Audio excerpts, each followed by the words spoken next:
Hello, good afternoon, ladies and gentlemen. It's Jonathan Harmon of the J Harmon Home Team, powered by Keller Williams, with two of my favorite people in the whole wide world, Mr. Joel Bigelow of Endure Athletics. Nice haircut, buddy. I appreciate it, man. Yeah, looking good. Yeah. And Miss Jami Averwater of Hywater Title. And ironically, I did get my hair done today. Did you? Yes. I did mine yesterday. Yeah. So I don't shave every day because it starts to get itchy. And anyway, and you know what else? True story. Non-bald people might not realize this, but stocking caps are some of you folks call them toboggans, which is dumb because that's a sled with no runners. They slide off of my head when It's so slick. Yeah. So like this little bit of hair acts like Velcro to hold it on. It's pretty awesome. But anyway, so we are here at Spread the Positive Studios. Sorry, I just got texted. Sometimes we have sound issues, so I just wanted to make sure it wasn't a sound issue. We are here at Spread the Positive Studios at Cedar Glade Brews, and I think I got it backwards that time, right? Isn't it Cedar Glade Studios with Spread the Positive? Producer Trent's back there. Yeah, something like that. Okay, well, whatever, as long as we get all the words in there. The other person that we need to mention, though, is Mr. Brian Nail of Iberia Bank Mortgage for graciously underwriting the production of this show. So if you need a mortgage, you need to go call Mr. Brian Nail. And if you need somebody to close said mortgage, you need to call Jami Averwater. That's right. And if you know some kids that are in need, you need to call Joe Bigelow. Call me up. I'm ready. So we're going to talk about all that here in just a little bit. So Christmas season is officially upon us. I am no longer judging anybody for putting Christmas decorations up. So that's good. It's always good. That just happened. So, and I don't have any Christmas decorations up because I've been here like pretty much always. So, I guess let's start with this. Let's have each of you kind of tell us a little bit about your particular organization. Just 3 minutes on what you do, why you do it, that kind of thing, and then we'll get in a little more in depth. Okay, sure. Jami. Oh, ladies first. Thank you, gentlemen. I am Jami Averwater of Hywater Title, and no, that's HYWA. Has nothing to do with pants. Nothing to do with pants or the tide, but it fits, either way. I own a commercial and residential real estate closing company here in Rutherford County, and thankfully, I have some amazing clients, and I've been able to spread out across multiple counties. We now have 2 official offices and 1 additional satellite office, so we're everywhere from Rutherford County all the way to Loudoun County in East Tennessee. I have no idea where Loudoun County is. I was just going to ask that same thing. Yeah, where is Loudoun? Right outside of Knoxville. So okay. You will hear about it soon. It's beautiful. It's up and coming. There's a beautiful lake that's actually a 2-hour boat ride to Neyland Stadium. So I was never a water person, but now I have a lake house and a boat, and I'm going to be getting Vols tickets, I think. So somehow I've fallen in love with Loudoun, and it's going to be my summer destination, I guess. You know what you need to do? What? You need to get in a boat and drive over there and just blare nothing but Sweet Home Alabama and just to mess with folks. I'm a proud supporter of the Tennessee Vols. Bless your heart. And the MTSU Blue Raiders. Okay, well. MTSU yeah, I got a chip on my shoulder about that, but that's okay. All right, Joel, what about you? So 6 years ago, I founded Endure Athletics. We're a local nonprofit that serves the homeless children and youth that live right here in our community. So we do that through our after-school programs, 9-week summer camps, various other enrichment activities throughout the year, such as MTSU football games and things. So, yeah, and concerts. Yeah, and all kinds of crazy stuff. You name it, man. We do it. I know it. We, I know it. Our excuse me. We'll have our Christmas party coming up, and we just rented out It's not Jump Street anymore. What's Sky Zone? Sky Zone. Is that trampolines and stuff? Yes. Nice. So excited about that. And then we have, then we rented out the ice skating rink at Gateway. So we'll do that during winter break too. So. Yeah. Amazing. I actually volunteered at your Christmas party last year. Okay. With Trent. Yeah. It was a great time. I'd love to come back this year. It's circling back around. It's the circle. Yeah. Can you keep going? One more verse. Not a chance. Absolutely not. No, that was more than enough. Yeah.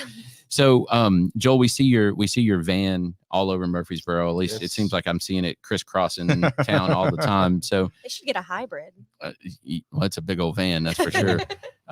Tell us a little bit more, like go into depth, and I especially love the origin story of your organization because it's just really cool how.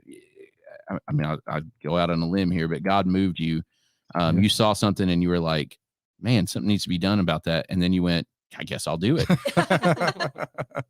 Yeah. So thank you for that. So yeah, 6 years ago, I feel like, can you hear me better now? I hear you loud and clear, bro. So 6 years ago, God worked on my heart to start indoor athletics. And so I worked in the steel industry. I worked at Steel Technologies, right behind one of the most notorious motels here in town. Seeing what goes on every day at that place, coming into work for 13 years. Then there's another nonprofit that used to feed the homeless, the kids, and the families that live in the motels every Friday night outside of my bay door that I used to walk out on.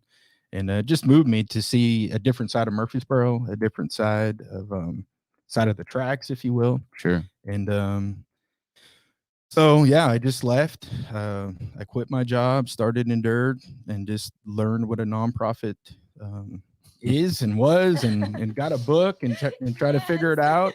So it's a lot more than people think, isn't it? Oh man, I tell you what. As a lawyer, you don't know how many times people call me and they say, "Can you help me Have you set up a started a nonprofit?" nonprofit? I'm like, what do you want to do? I don't know. I just want Yeah. the tax advantages. Yeah. Like, no. That's not how this works. They can just donate my way. Yeah, You know, exactly. it's just- you need a tax break, and now's the time of the year for That's it right. too. That's true. So That's right. Approaching the end of the year. absolutely. Well, one of the things that's really stuck with me about what you guys do there, you help kids with youth athletics, Yep. Which is awesome. You give them or try to give them a place to play and to Yes. just be a kid rather than in the parking lot of Yeah. the motel.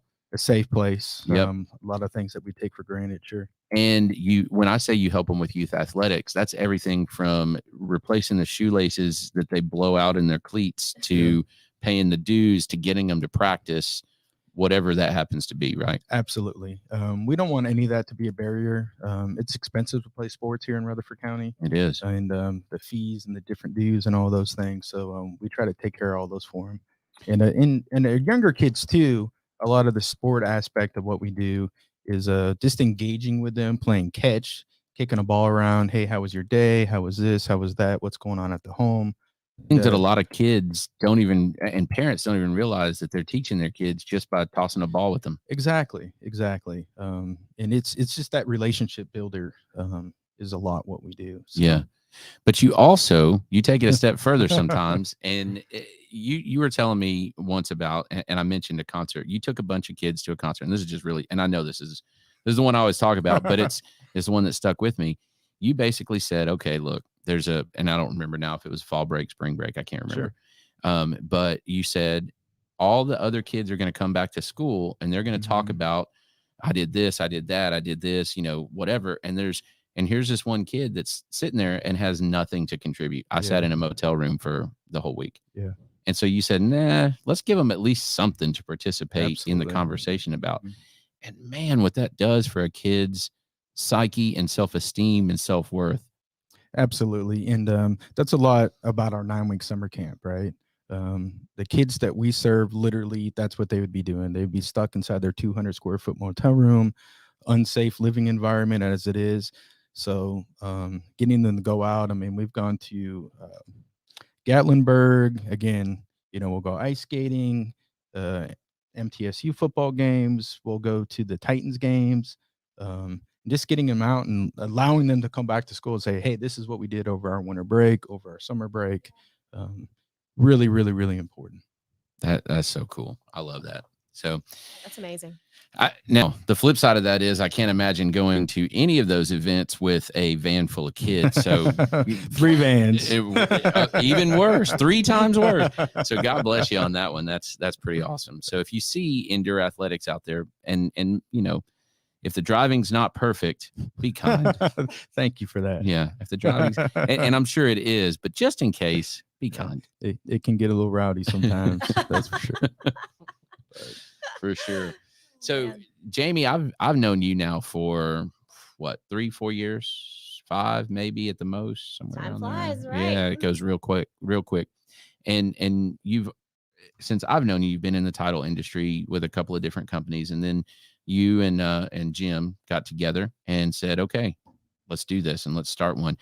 And Hywater Title doesn't do They do, but they also do some things that are they help some other folks out as far as the types of transactions and things like that. A lot of investors use you guys because you're not confined. You don't confine yourself by the typical box. Is that accurate? There's a lot of ways, right, that we don't put ourselves in a box. You know, when Jim and I got together, actually at Just Love Coffee on Medical Center, right after it opened, I had kind of aired my grievances about what was wrong with most title companies. I won't say all title companies, but most title companies. Mhm. And when I got into title, I remember thinking, what's a title company do? And I really didn't know when I graduated from law school and really got into title work. I just knew I wanted to be involved in the process, and I Mhm. wanted to use my training and my law degree and my real estate knowledge to help people. And it sounds so crazy to think that a title company helps people, but I love it. I love sitting down every day at the closing table and watching people buy their first home or their 100th home, watching these families grow. Gosh, there's a family. I hope they're watching. I've probably closed 3 houses for them in the last 12 months because their family keeps growing. Oh, wow. They keep adding on more people. It was 2 children and now it's in-laws, right, that needed to move in. So it's been such a blessing for them to keep coming back and for me being a part of this journey, very similar to what a real estate agent does. Mhm. And I just love it. And so when we decided to set out and start a title company, we wanted it to be not only a place that our clients could grow with us, but where our team could grow too. So our core values at Hywater are education, connection, and growth. And we think those 3 things play into our daily business very, very well. We love spending time together as a team. We love spending time with our clients. And I think more importantly, we love watching our team grow. Well, and here's the thing: most folks that are watching this, you know, if you ask them what does a title company do, they're going to say that's just where I went and signed the documents to buy my house. And the reality is, if the title company does even a mediocre job, then you really have no idea what they do. That's true. Right. But sometimes, and in the vast majority of transactions, there's not issues that the title company has to put out fires. Now, sometimes there are, Right. and very often they're the ones that grease the wheels between all the parties to make that transaction be smooth, right? Because they're pulling from every single thing and pulling it all together and saying, okay, put a bow on it and we're done. That's right. Where it really comes in handy to have a knowledgeable, for lack of a better word, it's a 50-cent word here, good title company is when it does go awry. If you're going to find out real quick if your title company is good or not. That's very true. That's very true. And it does sometimes go awry. I mean, we've had stuff where, you know, the garage was built 1.5 feet over the property line, you know, back in 1930, whatever, you know what I mean? Yeah. And it's like, okay, what do we do with this? That's very true. That's very true. And these 17 other title companies, when it's changed hands throughout the years, never did anything with it. So guess what? It's on our shoulders. On the good title company that caught it. That's right. Well, I will say something I tell my clients is, my real estate agent clients is, you know, I want to be your partner. I'm maybe the last person that your client sees at the end of the transaction. That's exactly right. Even last to you. I mean, Yeah. You're going to come to closing. I'm going to be at closing. Hopefully the lender's at closing. But chances are the feeling that your client leaves with that day 100%. Is the feeling that they're going to remember. So I want to pop champagne and take pictures and have a great experience. I don't want them to walk into a dark office that, you know, smells a little weird and, you know, they sign a bunch of paperwork. They couldn't even find it because it was whatever door at whatever. Right. Yeah. Up a bunch of stairs, you know, yeah. Or they don't know what they're signing. No one explained it. Yeah. Someone comes in, doesn't introduce themselves, just does a job and leaves. Mm-hmm. You know, Jim and I won't call it a production, but it's work. I mean, sure. If I have 3 or 4 closings a day, which often I do, it's draining, but I love it. Right. I mean, it's interacting, it's asking questions, it's explaining documents, it's getting excited for them, whether they're buying or selling. Well, and here's the other thing. And I said what I said earlier, and then I was sitting here thinking about it, and I'm like, ooh, I make it sound like she's a criminal. That is not what I meant. What I meant was you guys are also able to help. Investing in real estate is drastically different than purchasing your residence. Yeah, absolutely. Right. There's a lot of different ways to do it. There's all kinds of different types of transactions. There's all kinds of different think outside the box. What if this person wants to buy it and, kind of hunt the house for this person? And, Right.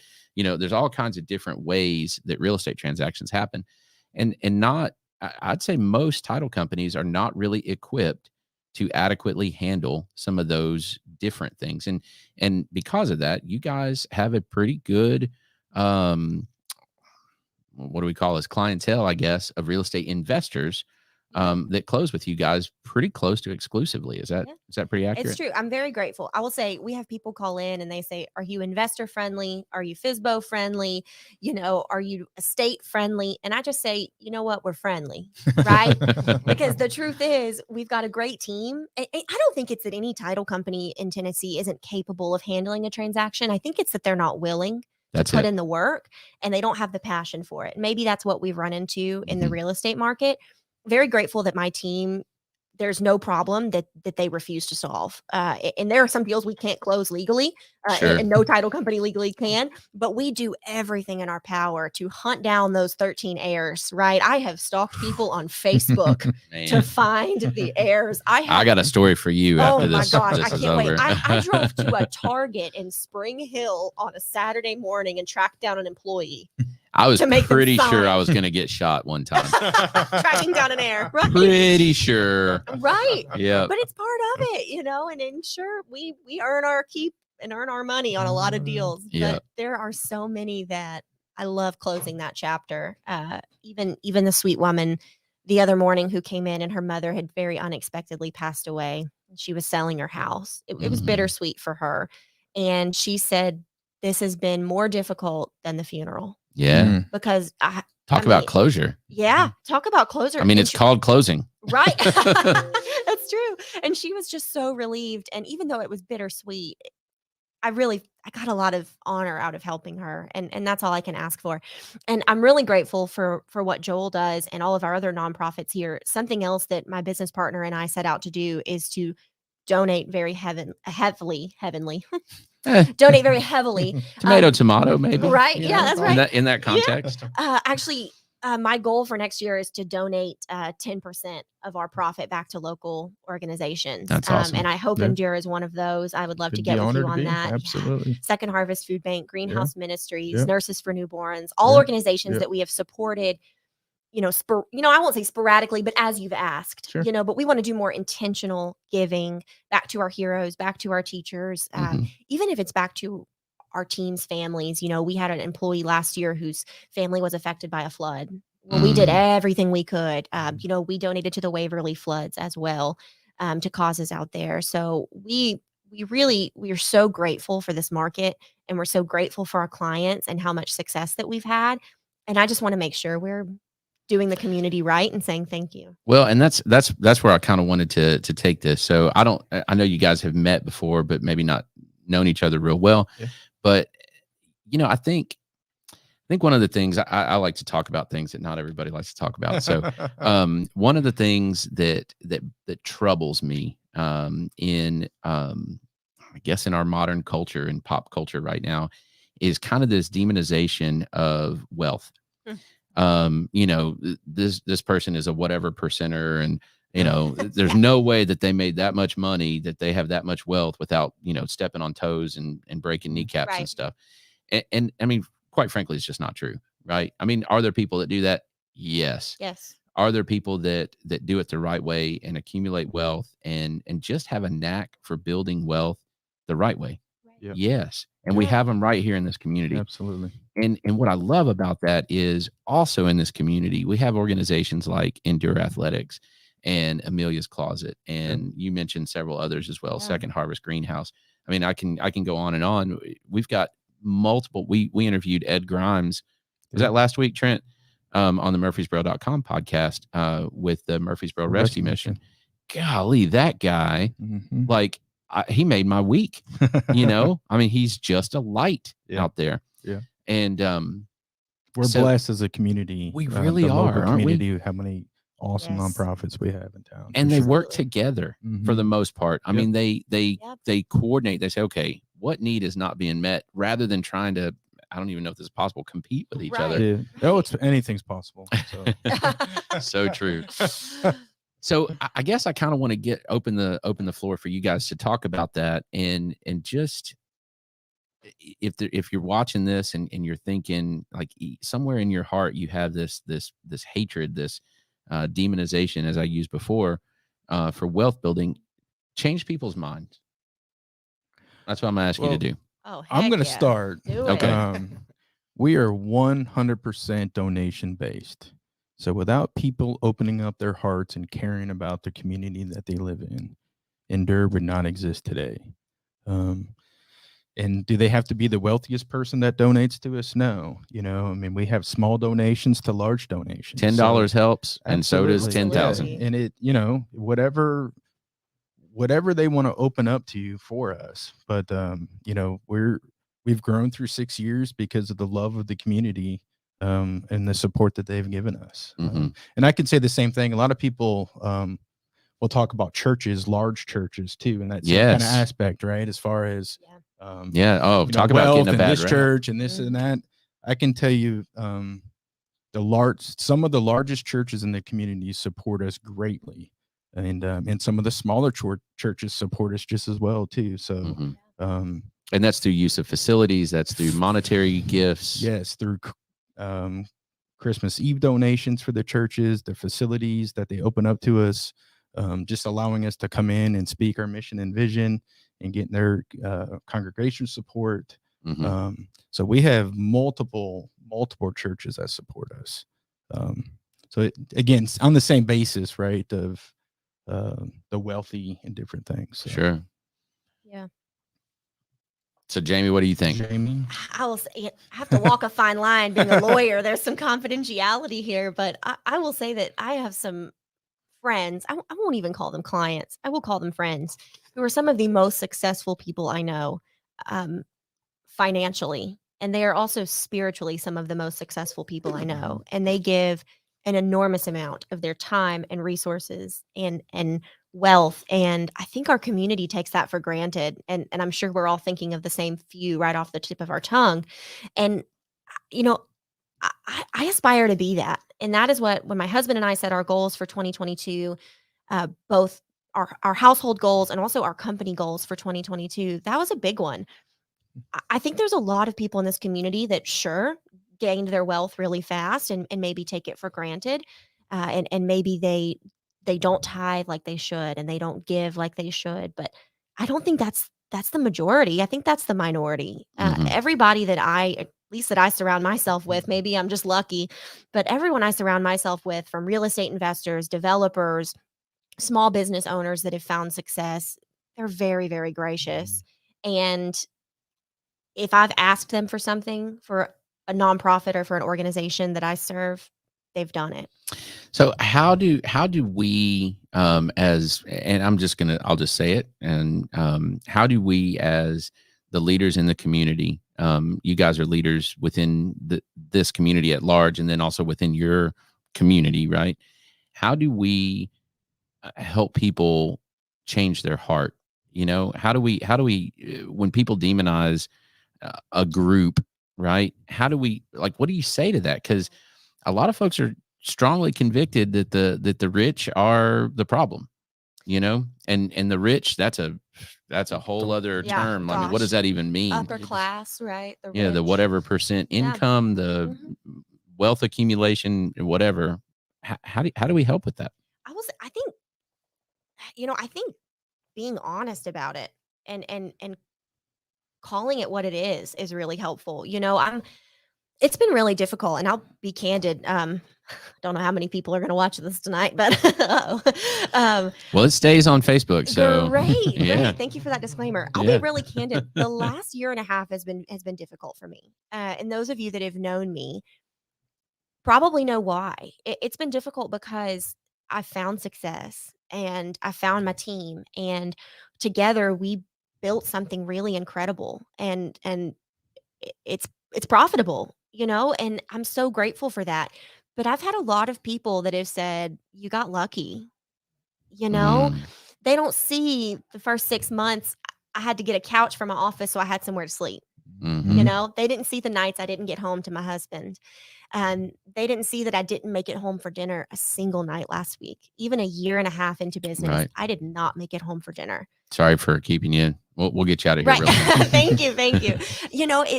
It's an opportunity and it's a blessing, but it's also a huge sacrifice.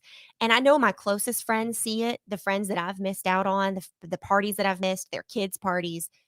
Gosh, the trips I couldn't take with them.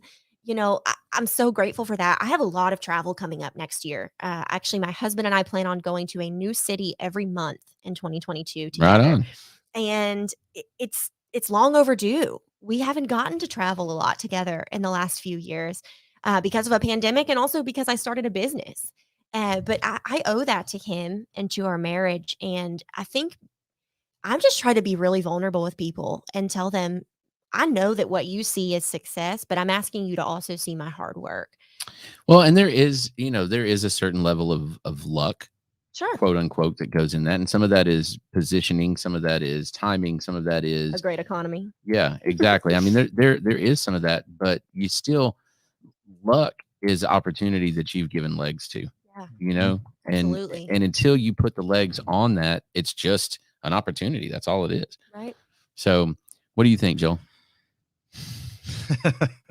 So I don't care. I don't care about changing anybody's mind about how they feel with anything. I think kind of what you were saying, you're looking internally at your husband and you're, going to go out and enjoy the next year together and be intentional about that. I'm going to worry about my household. I'm going to worry about my wife. I'm going to worry about my kids, and I'm going to show them the way that we live. And then that generation can come up and know what success is, whatever definition they want to have what Yeah. success is, right? My man. And Yeah, your that's mouth to good. God's ears. so that's it is what it is, and I am not going to worry about what others have to say or do, or just going to keep growing again in my own household. That's amazing. All right, I'm gonna flip it around just a little bit. Oh, come on. We all Man, agree you're killing on me, man. something. No. I love that. So we're gonna go from the other direction, okay? Okay. And Yeah. and I'm totally winging it. You see, I have no Yeah. notes today. It's a glass table. I'm not even gonna do it. But one of the things that I have experienced in my life, and I don't know if you guys have ever, maybe nobody else has, maybe I'm a weirdo, which kind of am. When you have a certain level of success, and whether that's financial, whether that is attaining a leadership position, whatever that is, right? Your definition of success, whatever that looks like. When you have a certain level of success, I have experienced almost a guilt about it, like, and not the guilt where I sacrificed whatever and I robbed something from my kids. I have that too. But there's also like the almost, it's a version of why me. Have you guys ever experienced that, where it's like, maybe I did just get lucky. Maybe I'm faking this. Maybe I'm a poser here. That's a little imposter syndrome. Yeah. Yeah, that's a real thing. I don't suffer from it, but yeah, that's a real thing. She's like, nope, you're alone. Sorry, buddy. No, it's clinical. There's like 2 cases in the entire world. No, you happen to be one of them. You're definitely not alone. I know a ton of really successful people who think they got lucky, and I just think that's not true. Not at all. And maybe it's because my husband and my family continuously reminds me of it and kind of fights the imposter syndrome for me. Mm-hmm. But I truly think that everything I have today and the business that we have built is a direct result of how hard myself and my team has worked.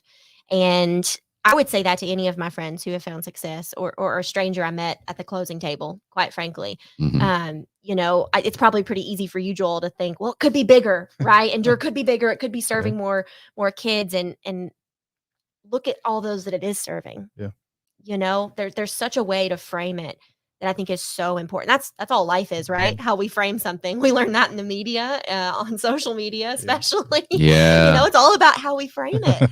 Yeah. And, instead of thinking, what if I hadn't, what if I had? Look at everything I have done, all the people I have served.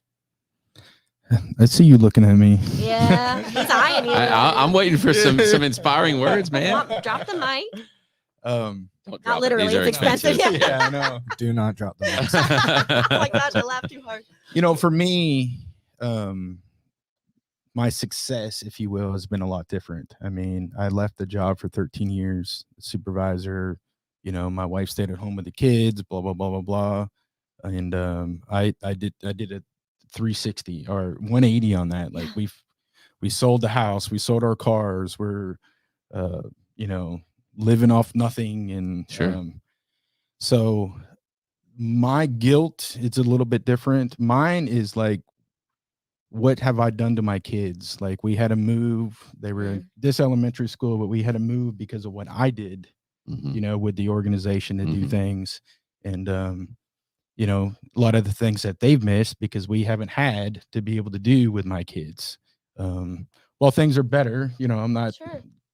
Our organization is growing. Thing is brighter every day. Love exactly what I do. And my kids do now too. But 4 or 5 years ago, I mean, there was definitely some deep struggles and some deep pain with my own children and different things. So that's kind of, well, and I think it's a little bit different, but it's just similar. It's just a flip. I think the unifying factor is that the true success, right, is an internal feeling. Yep. Okay. Yes. Yep. And because I know a lot of folks have a lot of money that would not tell you that they're successful because they still needed to do this or this or this or this. Yes. But when you're all in and it works, right, then that's when you experience success. So, and you were everything you just said, you were absolutely all in. We went all in. We sure did. And honestly, Joel, that's helped you make you successful. That's what drove you, right? It is. You're right. I mean, so getting back to, that God moment, I always say, like, he took me out to the cliff and I'm right there and I look up, I'm like, I'm here, man. Right. All right. Now what? Now, And he threw you a parachute and said, see you, dude. That's Yeah. right. We'll see you at the we'll see you at the next cliff. Yeah. And that's what he's done. And not only just for me, but for my wife and kids. It has been. My kids love the logo. You know what I mean? I mean, 4 years ago, you're picking me up from elementary school in a 12-passenger van. No, I will walk and you can pick me up over here. Right over there. But now it's, oh no, it's my dad. That's right. That's right. So it's definitely different. Yeah, I will say from a small business owner's perspective, I found a lot of strength in the struggle as well. There's no question. Oh yeah, when we first opened our doors, we could barely pay rent. We had what was in the bank account and that was it. And especially with real estate closings, there's a 30, 45 day time frame before we actually got our first check, right? Yeah. We had to really stretch some dollar bills and some pennies. And there were some times in our first 6 months, much less during a pandemic, when we couldn't hire. We couldn't afford to hire, nor could we find anyone to hire. Right. Well, and the thought of sitting across the table from a complete stranger without a plastic barrier and gloves and it was difficult, and people didn't know what the housing market was going to do. No one wanted to switch title companies to we call ourselves the little title company that could, still to this day. And I will say there were a lot of late nights where I had to learn how to process files. I had to learn how to write commitments. I had to learn how to balance CDs, and that's something I took for granted before. Just how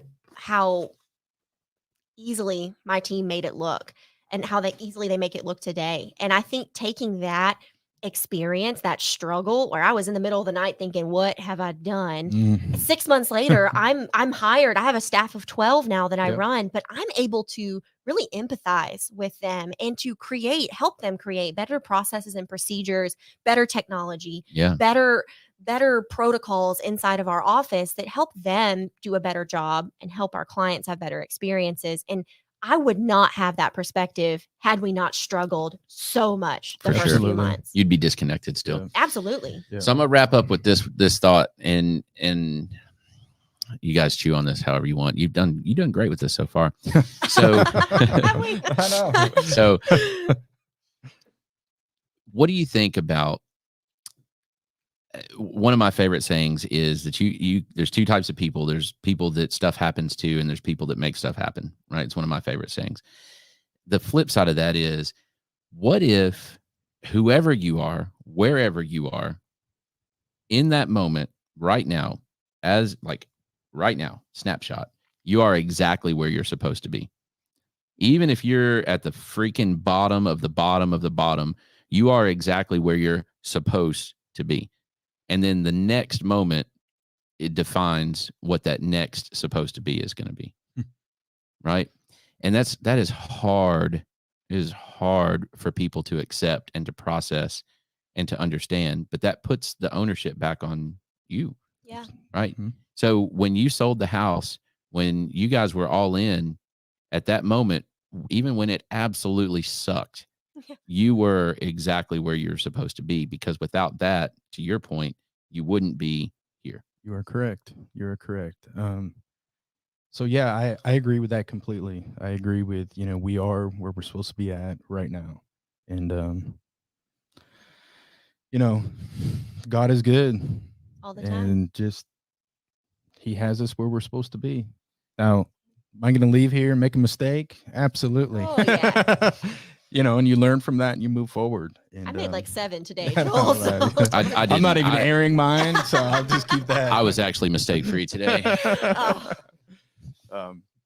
But yeah, I agree. Even with the kids that we serve, right? I mean, the kids that we serve, they are exactly where they're supposed to be right now, for us to be that light, to come into their lives, to show them a different way of life, to love on them, to care for them.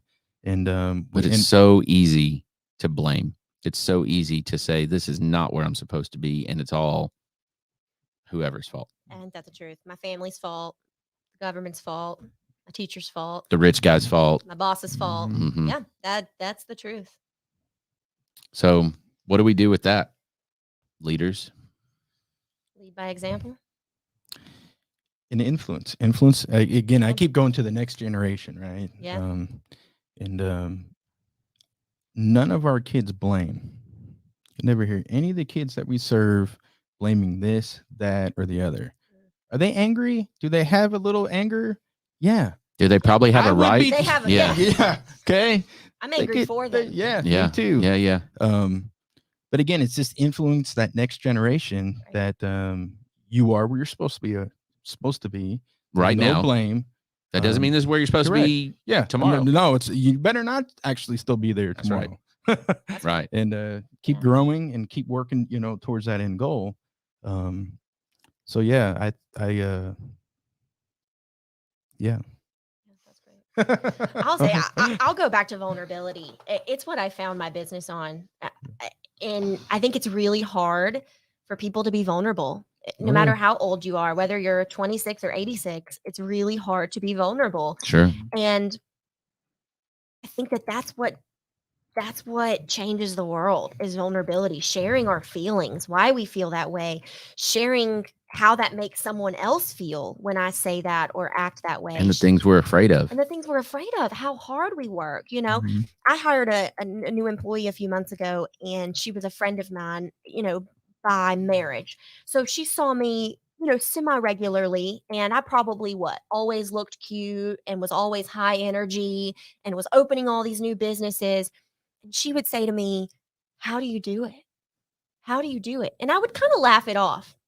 Well, when she started to work for me a few months ago, I came into her office one day, no makeup, tears, been crying, wearing yesterday's clothes, They came in one day and they were like, did she get here earlier or did she not go home? Right? Did you actually go home? Yeah, there were a lot of questions. And I said to her, this is how I do it.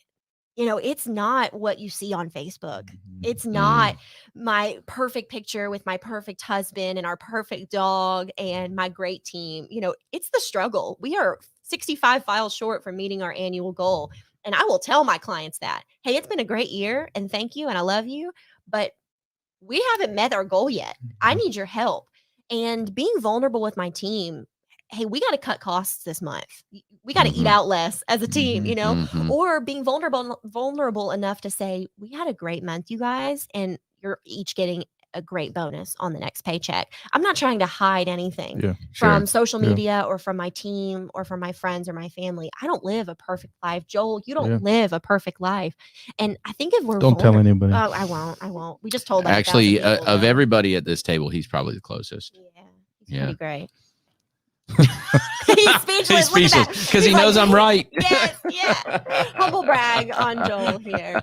Humble brag. But that's I just try to be really vulnerable. And I think some people look at me and they're like, wow, you overshare. I'm like, or you all undershare. Yeah, maybe you undershare. Yeah. So that's where I'm at. So if I'm Yeah. ever vulnerable with you, with all of these people listening, Don't be uncomfortable. it's because I love you. Just roll with it. Yeah, just roll with it.